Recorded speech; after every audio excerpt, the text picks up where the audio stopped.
Hello and welcome to The Blank Potato. This horror story was uploaded by Reddit user FD and EMD. If you want to check out his page, link in the description below. And the title of the story is There's Nothing in the Water.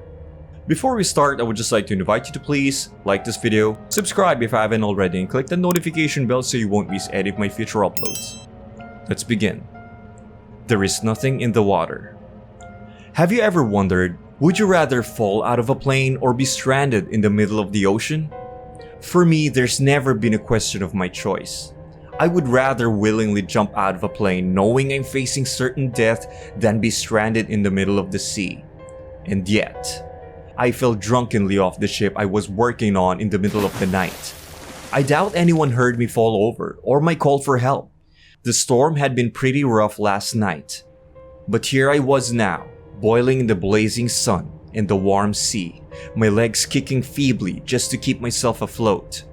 I knew I was an inconceivable distance from land. Even if I wanted to start swimming, the exhaustion, dehydration, or fatigue would get me before I even made a dent in the distance I need to travel. No, the only option now was just to wait. There would surely be another working vessel coming through these waters.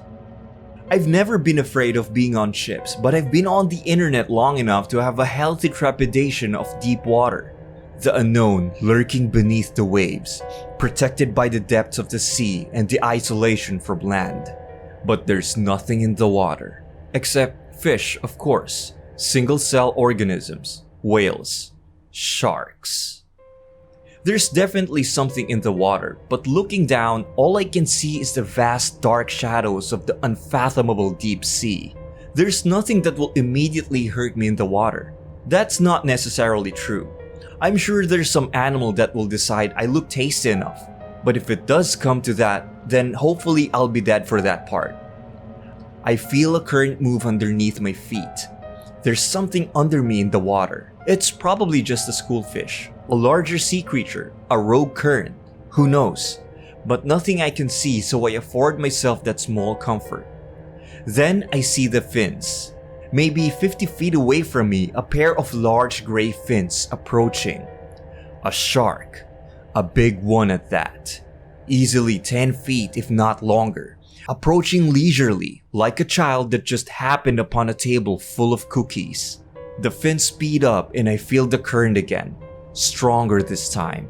The shark turns so quickly I can barely process it, and it starts swimming away, probably as fast as it can move. My relief is short-lived as it dawns on me.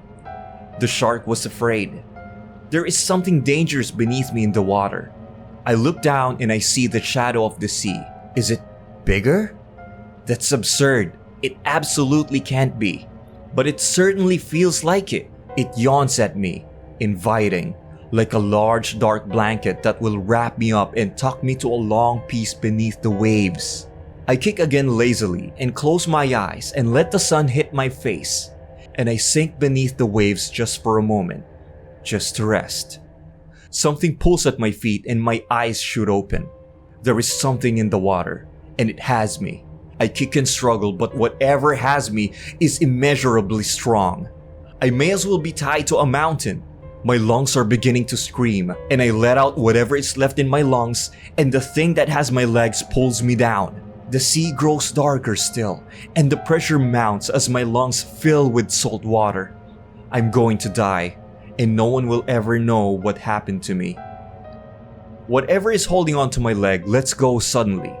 I open my eyes to the sting of the salt water and look down. Whatever had me is struggling just as I was.